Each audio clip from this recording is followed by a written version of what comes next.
All right, we are live. I think we are going to be joined by Brendan here in just a few minutes. Wanted to go ahead and jump in here and make sure that we could get everything working. Um, these going live like this, it for us technically challenged. It is not always the easiest, and that is on me. So just checking that we can go ahead. Looks like we are rocking and rolling on Twitter, I think. And YouTube is up as well. So we will get Brendan here in just a minute. So hope everybody is doing good. Wanted to comment on the um, tailgate that we had today. It was incredible. We had a lot of people come out. We had good barbecue from County Smoke. It was so much fun. Played a little cornhole, which I wanted to mention to you guys that me and Zach McLaren, who also does like graphics and stuff for Sea of Red. He is Me and him beat Kyle Road and Darius McGee in cornhole. I think the final score was 21-15, and we did not give them a rematch. We basically rode off into the sunset, I think is what Zach said. So we had cornhole. Watched a little bit of football. It was great. I think we had 75 to 100 people stop by. Shannon Bream, Ian McCall both stopped by and just said hello. That was really cool. And yeah, it was just a fun time to be there watching the parade. All the kids were having a blast. So yeah, let's get to Brendan, and then we'll talk more about the tailgate in just a second. I'll bring in Brendan now. Brendan, can you hear us? Yes, sir. Hey man, I have my ice cold Liberty Kool-Aid tonight, and it tastes so good. Awesome. I know you don't have much to drink there in your car. Looks like you're in, but how's this taste to you tonight? Does it feel good to get another win? Be back home in front of what I thought was an incredible crowd. I was so encouraged to see that many people and the energy that they brought. What does this Liberty Kool-Aid taste like to you tonight? Yeah, it was an awesome night. The crowd was a lot bigger than it has been the last couple times. I think homecoming helped with that. Students were loud as always, and it was just an overall fun night with the fireworks afterwards and a good win. So it's tasting great. Good, man. Yeah, I so this segment is called Live with 55. We've been doing it with Brendan every week after football games, and he just provides some insight. If you guys who have joined us, you can tell how sharp he is, and he's not going to say anything to get any of his teammates or himself in trouble, but he always provides some really good insight. This is sponsored by RT Rogers. Greg Rogers is a good friend of mine. He is a Liberty alumni. He graduated in, I think, sometime in the mid 80s. And his father had started this oil delivery company or fuel delivery company in Hinton, West Virginia. Greg is now the owner operator of that. They service 6 states and they deliver propane and gas and all over the place. And they come through Roanoke, Virginia, where I'm at all the time. Good family friends. I actually met them at church camp. Was the first time I ever met Greg. Um, but Greg's a huge Liberty supporter, and we want to thank him for supporting this segment here with Brendan. And if you have any oil delivery needs, please contact them. You can see the website there, rtrogers.com on the bottom, or shoot them a message on Facebook. Find them and shoot them a message and tell them thank you for supporting this. They pay for this, and it goes towards, Brendan has an NIL deal, so he's able to make a little bit of money doing these interviews now, which back in the day they wouldn't.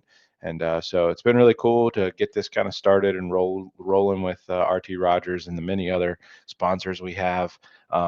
Brendan, I ask you this every game because I cannot watch the offensive line during a game unless you guys do something bad.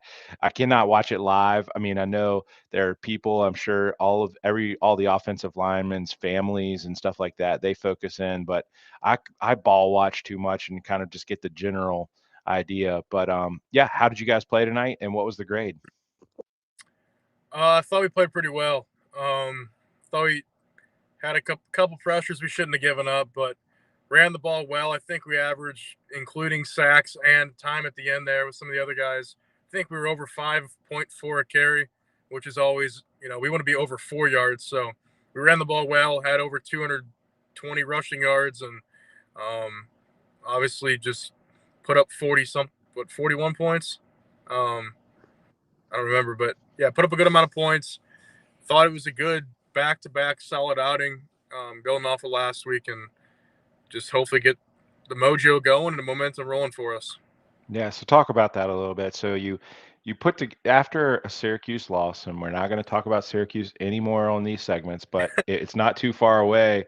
But after that, you start stacking good performances one on top of the other, and like you said, you get that momentum and you start getting a little bit of confidence. How important is that to your performance? I mean, once you get that, once you stack two or three good performances on top of each other, how important is that for your confidence and the things you're able to do on the field?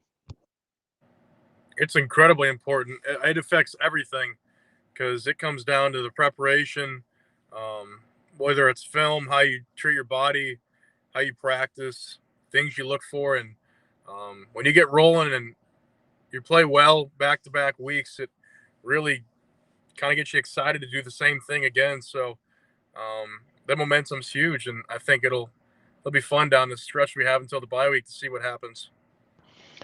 Yeah, so you guys go, let's see, at Louisiana Monroe, at North Texas. So we're back on the road for the next two Saturdays, back in Louisiana next week. How does that mentally? Well, let's talk about the home field advantage tonight. I have been at a lot of Liberty home games over the past 10 to 15 years. Tonight, not only was the crowd large, the crowd was engaged and loud. Was it a noticeable advantage for you guys? And how pumped up were you when you ran out of the tunnel for the game and kind of saw both sides kind of filling up and it looked good in there and it sounded good. Was it a home field advantage that you'd like to continue, and how did it impact the way you guys played the game? We love an advantage like that. When we ran out, we looked to the well, to us it's the right side. To you, it's the side that all the suites are on. That side was much more filled than it normally is, and I know a lot of guys are talking about that, and we're excited.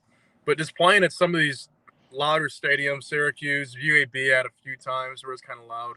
Um, it's frustrating when it's third down and you can't hear the quarterback or something like that. So it provides a huge advantage, and it most certainly hurts the other team, which makes our job easier, and usually that results in a product that the fans like. So So we have this three-headed monster with the running backs. I can't figure it out, and it's not my job to figure it out. But it's working. We're winning ball games. They're all three a different style, but it was good to see J Mac get going tonight with 91 yards on 14 carries. He averaged over 6.5. But TJ Green also averaged 7.5 a carry, and Shadro Lewis 4.5. Uh, you've talked about it a little bit on this before, but describe each one's running style and how they're different. From what I can see, I can tell that they all have a little bit of difference. But what's it like blocking for those guys? Do you know that they have a little bit of different running style as you're blocking for them? 100%. J Mac is more of a patient guy. He likes to let the play develop. Sometimes he sees his own thing and gets some big gains that way.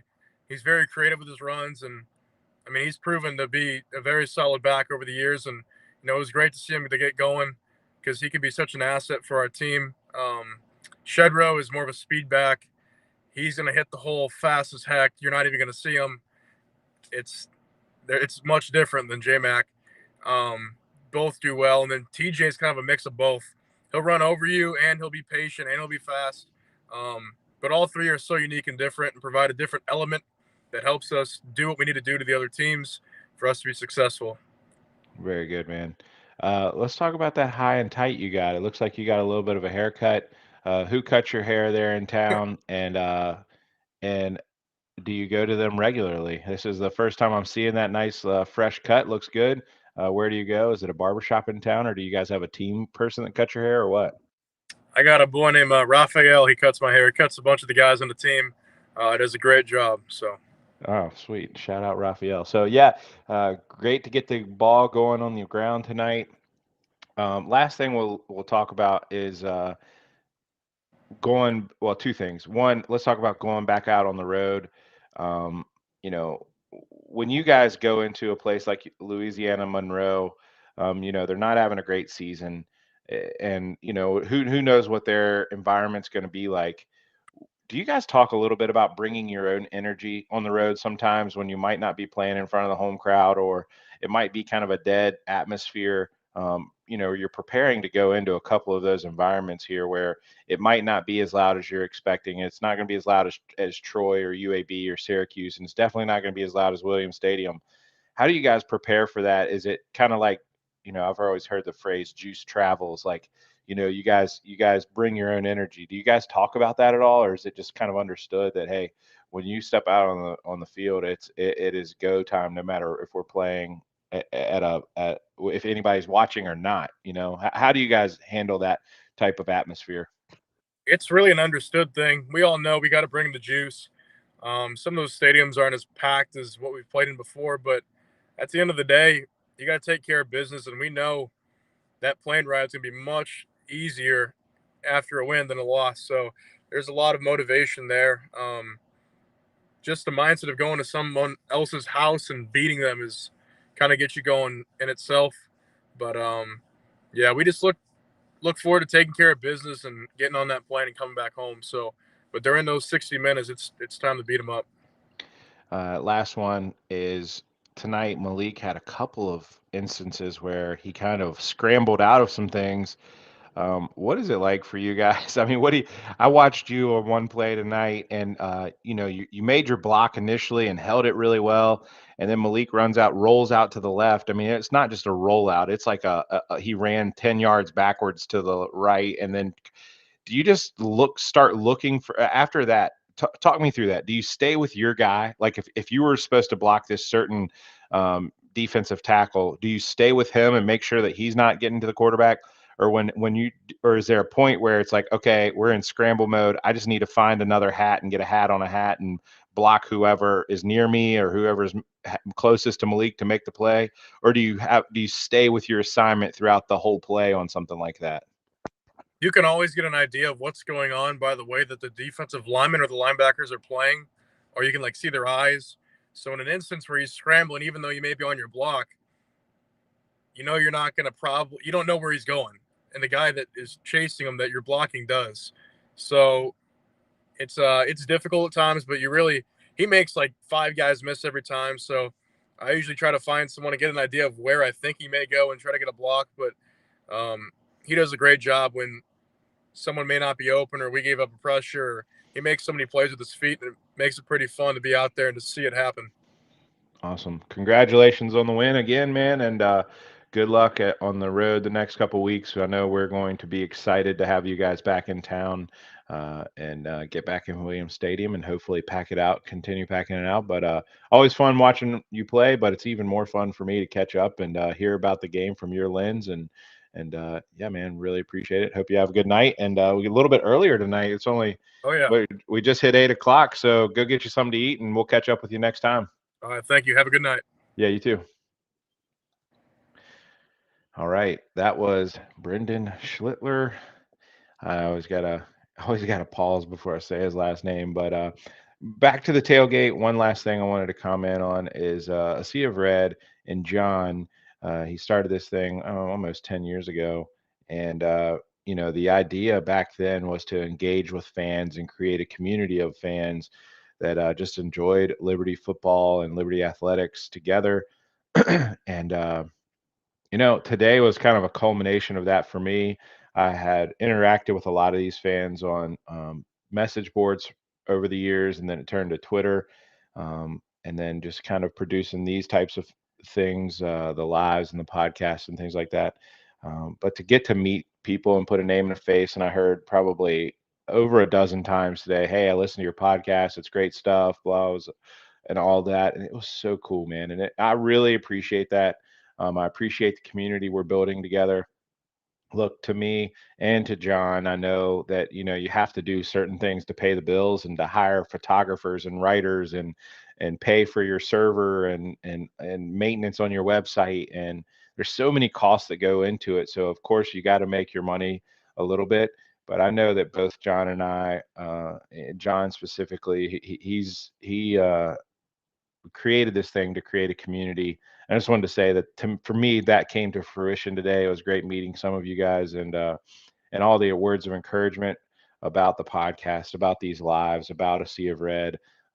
Shannon Bream, she came up to me, and I made sure to bring her over to John because she was so complimentary of the website and all of the hard work John does to stay on top of everything. And I mean, there's not one thing related to Liberty Athletics that gets past him, and he puts it out there for all of us to see. So we don't have to go do all the legwork. It's pretty much out there if you just search A Sea of Red, Twitter or website. So Shannon was very complimentary, and she was so excited to meet John, just because of she follows his stuff all the time. And to me, that just felt really good. And then meeting everybody from all ages and all walks of life, everybody was coming up, kind of talking about A Sea of Red and how it added credibility to our athletics, and there was such good coverage of the team, and they had followed other teams before and they didn't get the same type of coverage, and this makes their fan experience so much better. And hearing all that was incredible. And for me, I think that the fan community and being friends with you guys and talking to you, I talked to over a dozen of Flames fans at daily, and it's incredible. Probably close to 20 Flames fans I text and communicate with daily, and it's just fun. It makes my fan experience more fun. So continue fostering that community. And today was a really so I wanted to say thank you to John and A Sea of Red for the cost, and Mr. Porter. I keep calling him Mr. Porter. He told me not to call him that anymore. Jason Porter. He's a former Liberty Athletics. I believe he was the head of some type of the medicine or something with the trainers or something in the athletic department. Left and went and started his own real estate business, doing really well. He sponsored the tailgate to him. So big shout out to him and John for making that possible today. It was good food. It was a good time, and continue to build those relationships and foster that community that we have together. So, parents of players, they come in and they're there for 4 or 5 years, and after their kid gets done playing, they don't have much incentive to drive across the country and watch the team play. They still kind of engage, but alumni that we saw today, homecoming, meeting all you guys and kind of continuing that relationship was really cool. So, special shout out to Jeremiah Flincham, who went and got the food and was very helpful with that. Did Liberty win? Had his whole family there. He's such a good guy. I hope your Braves won today. Who else? Who else did we meet? We met. A Train was there. He's been on the boards forever. I got to meet him, and just so many more people came up, and it was a really fun to meet everyone. So, with that, I hope you guys got your ice cold Liberty Kool Aid, and we will be sipping on this all week long after a win like that. And I hope you guys enjoy it. We will talk to you again probably Tuesday or Wednesday via podcast. And go